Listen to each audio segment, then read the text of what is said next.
The following paid commercial program does not reflect the opinions or views of Nexstar Media, Inc., this station, or their employees and affiliates.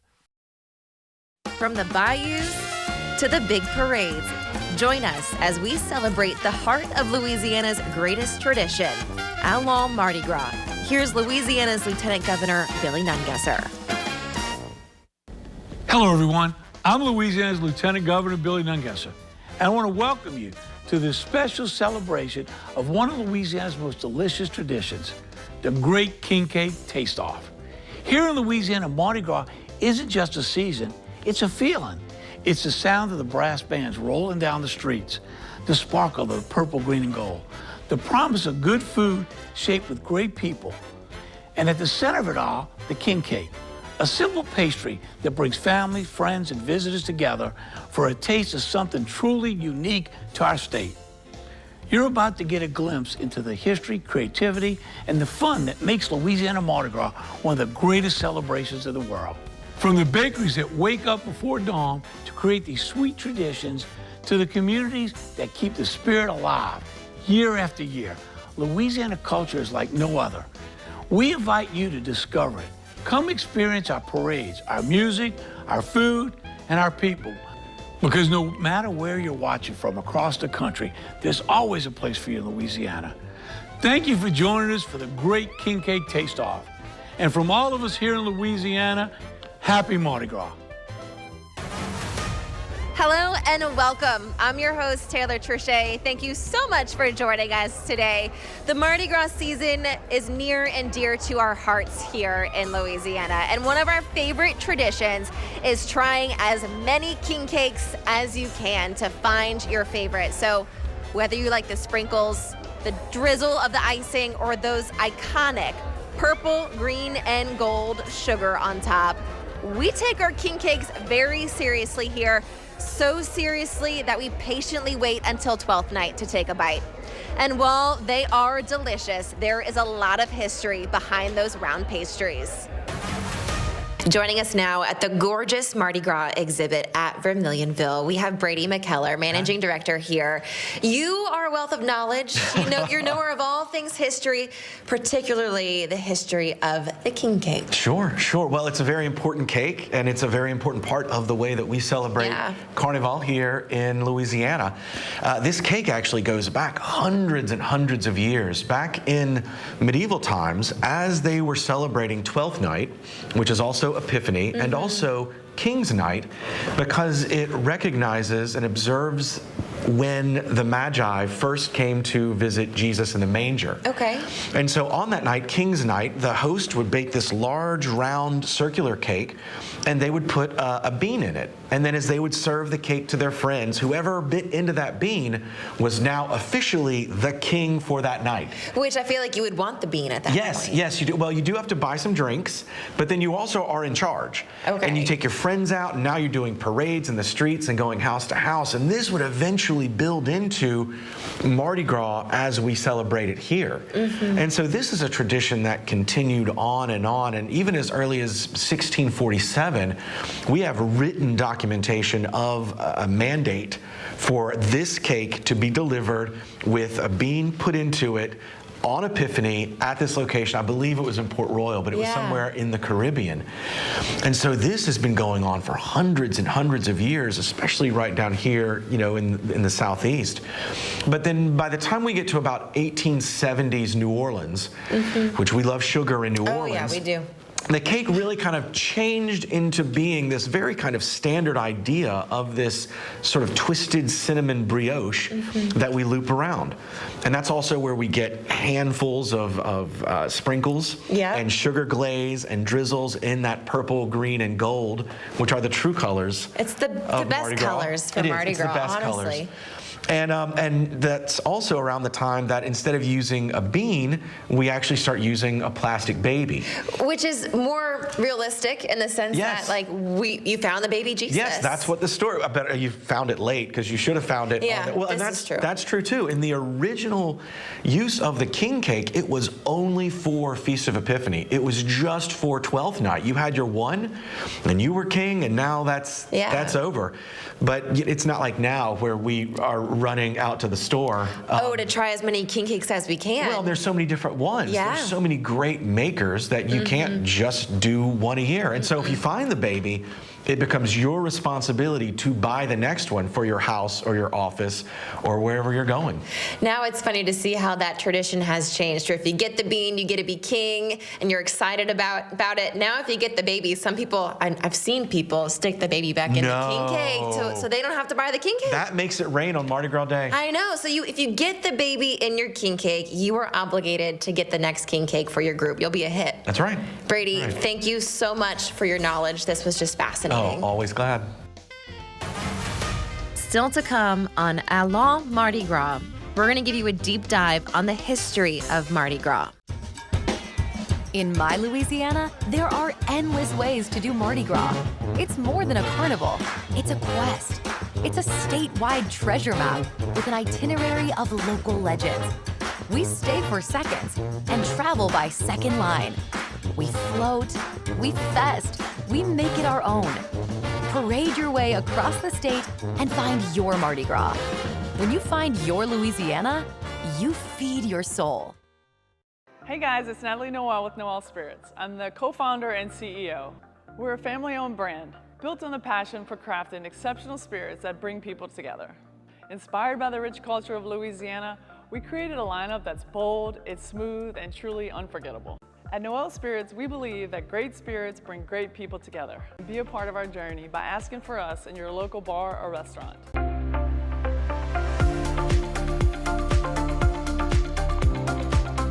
This is Greg at Beads for Less, inviting you to visit us at 124 Bertrand Drive, a block off Johnson Street. We're packed with over 30,000 square feet of everything Mardi Gras. Our newly expanded showroom has the largest selection of Mardi Gras beads and parade throws in Acadiana. You'll find the same great prices and service you've come to love and expect at Beads for Less. So visit us soon at Beads for Less on Bertrand in the big purple, green, and gold building, a block off Johnson Street, or at MardiGrasBeadsForLess.com. Party with the best down at Beads for Less.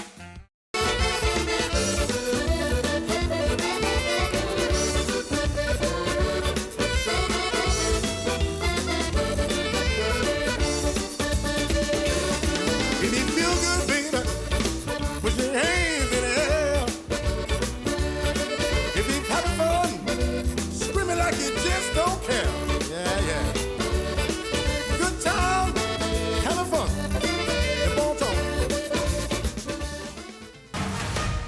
Modern Mardi Gras parades are huge, elaborate affairs.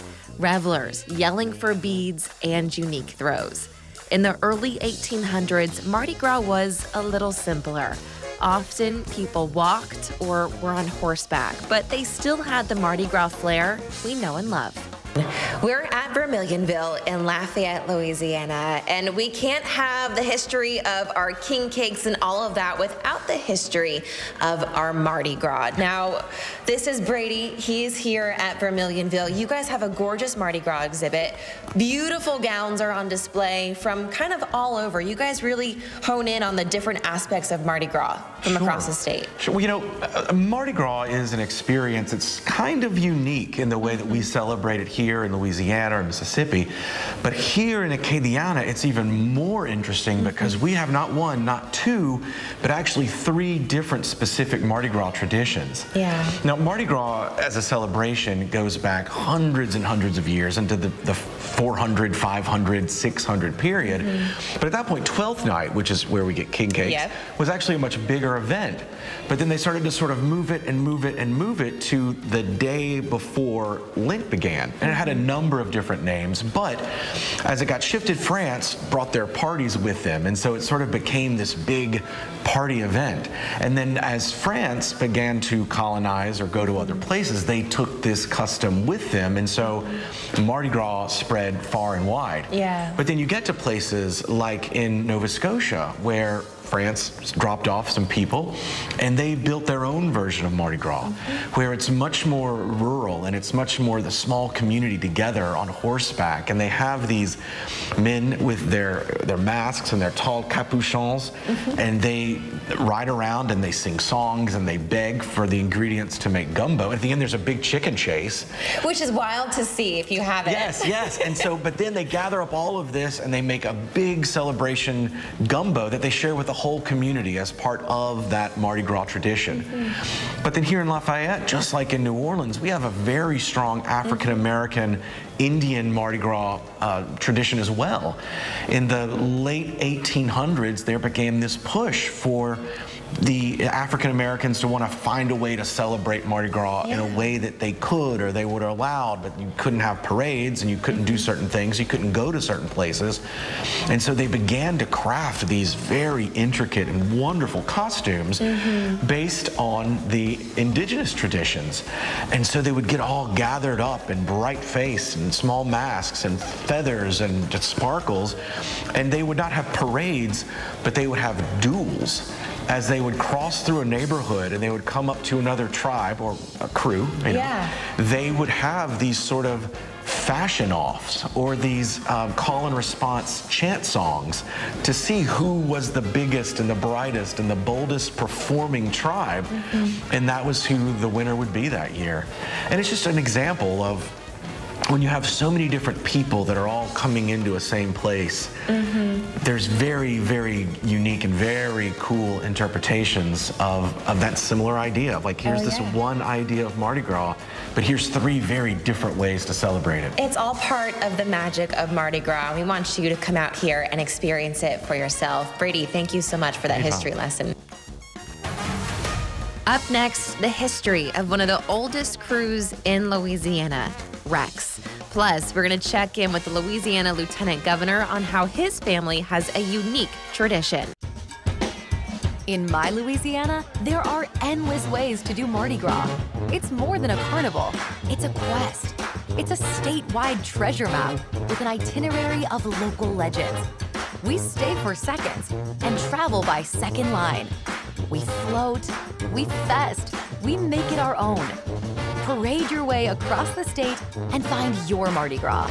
When you find your Louisiana, you feed your soul. Hey guys, it's Natalie Noel with Noel Spirits. I'm the co-founder and CEO. We're a family-owned brand built on the passion for crafting exceptional spirits that bring people together. Inspired by the rich culture of Louisiana, we created a lineup that's bold, it's smooth, and truly unforgettable. At Noel Spirits, we believe that great spirits bring great people together. Be a part of our journey by asking for us in your local bar or restaurant.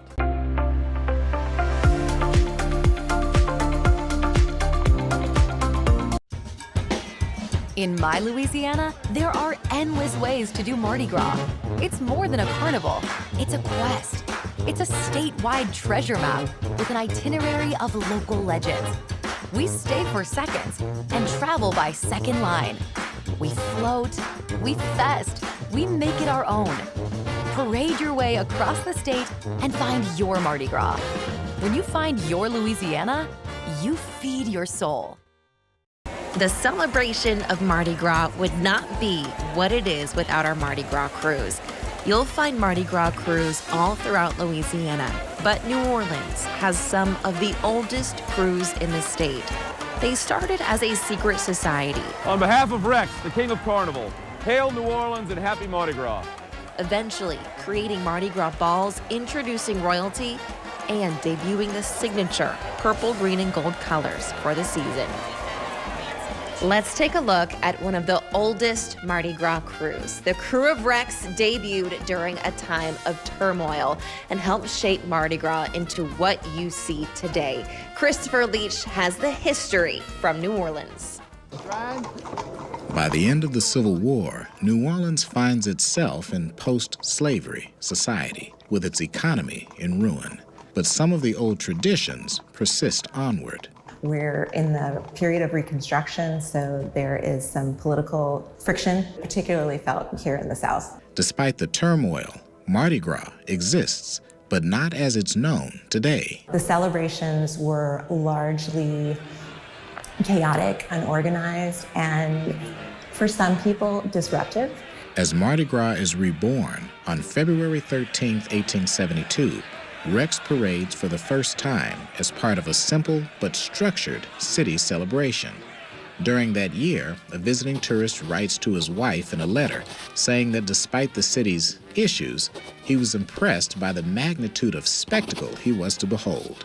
A world-renowned tradition was taking form. The parade would have been simple by our standards. The king rode a horse, but it was the next year, 1873, when things start to become more formalized. The king rode what we would consider a float. Over the years, Rex would introduce the doubloon and the official Mardi Gras colors. It's wonderful to see these early, a little bit grainy, black and white images of the Rex float parading down the street. The city is now the destination for one of the largest free parties on earth, and the king is Rex. Well, Rex is one of the oldest crews for Louisiana. We're joined now with Lieutenant Governor Billy Nungesser. You have a really fun kind of little bit of history, too, to add to the history of Mardi Gras. Right. My great aunt, Nungesser, was the first woman to march in Mardi Gras with 5 of her friends, and they threw rocks and spit at her and said, women don't march in Mardi Gras. She went back the next 2 years. They gave up. They said she'll quit, leave her alone. Well, the crew she started, Iris, is the largest crew in Mardi Gras, bigger than Endymion now. Yeah. So a lot of history in my family.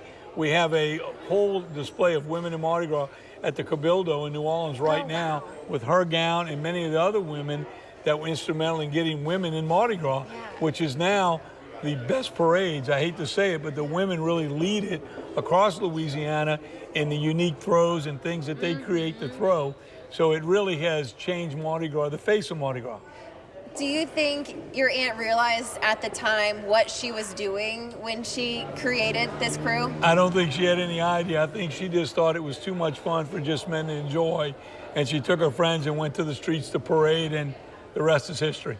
It's so cool that you have a piece of Mardi Gras history, not only in your own family, but many throughout the area have a little piece of history that they share with others around them. Specifically, too, we have New Orleans, but also let's not forget about our rural Oh, Mardi absolutely. Look, let me tell you, I get more letters from people that come to Mardi Gras here, home of Morgan City, Mamu, and they're like, we met friends. We go to their backyard and eat crawfish. They don't even know us. And they come back every year. They make friends for life. So Mardi Gras brings everybody together, and those friends that keep coming back for more. What a great time it is to share that with the world. Yeah, it's truly special, the magic of Mardi Gras. Whenever carnival season arrives in Louisiana, I feel like the whole state kind of shifts a little bit. It does. You can feel it in the air. It makes everybody smile a little more, get up a little happier. And yeah, it's a special time here in Louisiana. And going back to your aunt, you mentioned the throws of these parades. Some of these, they become collector's items. Oh, look, every year I get a shoe decorated just for the Lieutenant Governor from the Muse crew, and that's in my apartment in Baton Rouge, displayed very proudly. That's amazing. It's so fun to see all of the crews, how they've evolved over the years, how rural Mardi Gras in Acadiana and other parts has just evolved over years. It's just truly wonderful to see. It is. You know, we started when I first got elected and realized some people only thought Mardi Gras was in New Orleans. We had a promotion where on about 30 airports, when you got on a Southwest plane, they put a bead on you, and the captain said, wherever you're going today, it's Tuesday, except Louisiana, open the book and pick a Mardi Gras that feeds your soul. And they had all the Mardi Gras around the state, family-friendly, safe, affordable Mardi Gras, and it's really helped grow Mardi Gras in every region of the state. Safe, family-friendly. We love Mardi Gras, the carnival season here. Lieutenant Governor, thank you so much for sharing your little bit of history with us. Well, thank today. you for what you've done here today. It really makes it special to kick off Mardi Gras season. Y'all have done a great job here. Thank you. Coming up next on Allons Mardi Gras, you're going to see a cast of characters in Louisiana throughout the carnival season. We're going to introduce you to a few of them. In my Louisiana, there are endless ways to do Mardi Gras. It's more than a carnival. It's a quest. It's a statewide treasure map with an itinerary of local legends. We stay for seconds and travel by second line. We float, we fest, we make it our own. Parade your way across the state and find your Mardi Gras. When you find your Louisiana, you feed your soul. Turn up the music with third-generation Zydeco artists Mike Dupsy and Zydeco Entourage, opening a new door to Zydeco's sound. Mike Dupsy and Zydeco Entourage. Listen on Spotify or Apple Music today.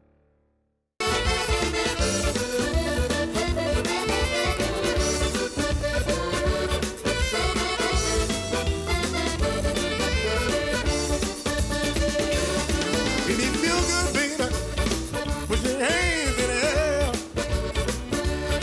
If you're having fun, scream it like you just don't care. Yeah, yeah. Good time, having fun. Keep on talking.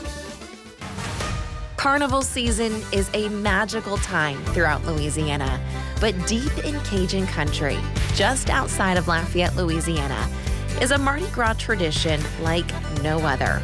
It's fringe costumes, people on foot or on horseback waking up at the crack of dawn to gather the ingredients for a gumbo, including a chicken. The chicken chase for rural Mardi Gras is something you truly have to see to believe. Timamu Mardi Gras is one of the oldest traditions here in Acadiana, and Gerald Gruning takes us there. Timamu Mardi Gras, one of many traditional Mardi Gras runs taking place across Acadiana each and every year on Fat Tuesday. Well, the tradition of Mardi Gras is really rich in this community. Everybody, it's all about keeping the tradition alive. It's about preserving our Cajun heritage. Timamu, one of the longest running and most traditional Mardi Gras runs that happens in Acadia Parish. 3 generations running right now. We're the middle generation. I guess you would call us middle-aged Mardi Gras.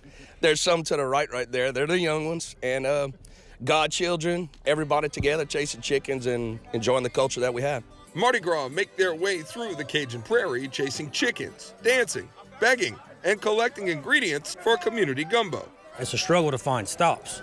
So it's important because they have so many festivals going on. So it's important that we thank the people and show our appreciation for them having us. If we didn't have stops, we wouldn't have a Mardi Gras. That's what everybody forgets sometimes on the wagon, is that the people that open us up is the old culture of us actually begging for money, begging for things for the gumbo, and getting ready for Ash Wednesday. Timamu Mardi Gras making sure this rich Cajun tradition stays at the forefront as years go by.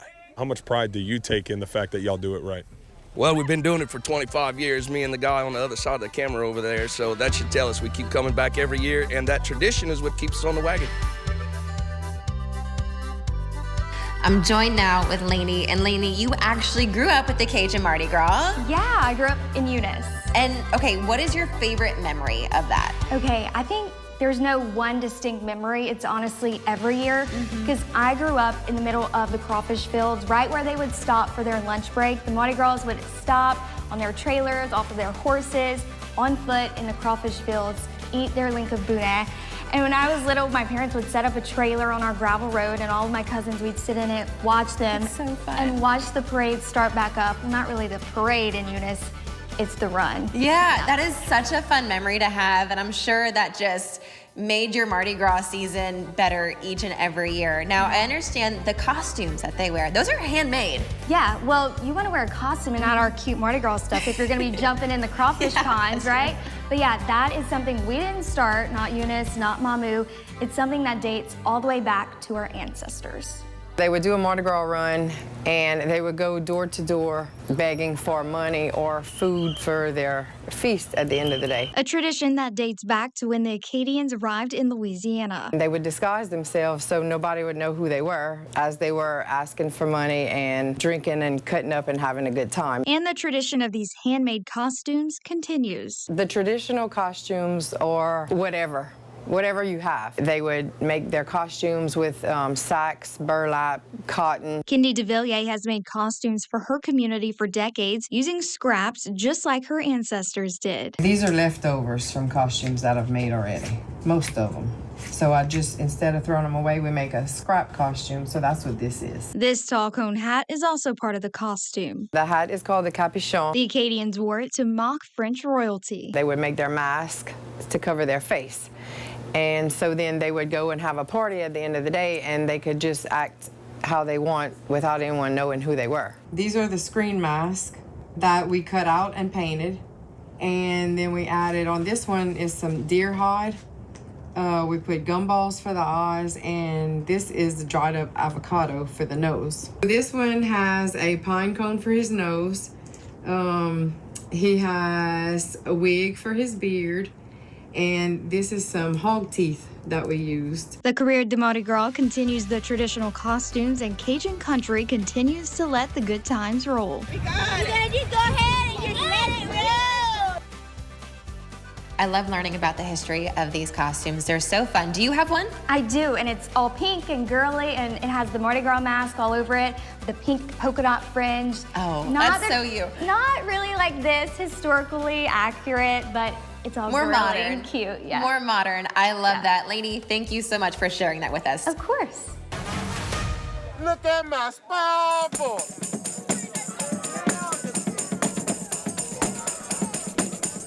You're gonna see a cast of characters over the carnival season. One of my favorites, the Mardi Gras Indians. They have these gorgeous, intricate, colorful, beaded costumes. A lot of them are also made by hand. But if you wanna see the Mardi Gras Indians and their costumes for yourself, you're gonna have to search for them. LBJ shows us how to find them from New Orleans.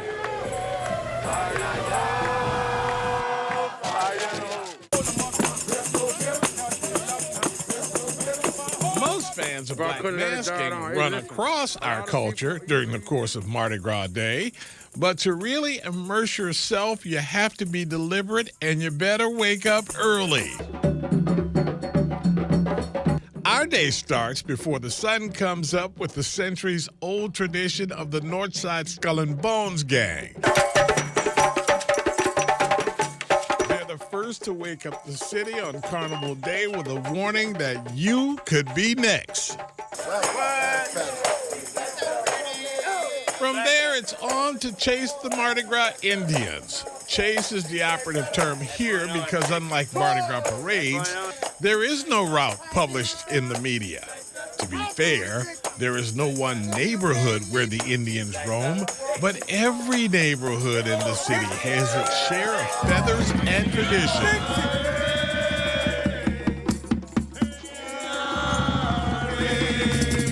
That's the iconic chant, Indian Red, first recorded by the great Danny Barker in 1947 and heard at the beginning of every Mardi Gras Indian gathering, proclaiming, "We won't bow down, down on that ground."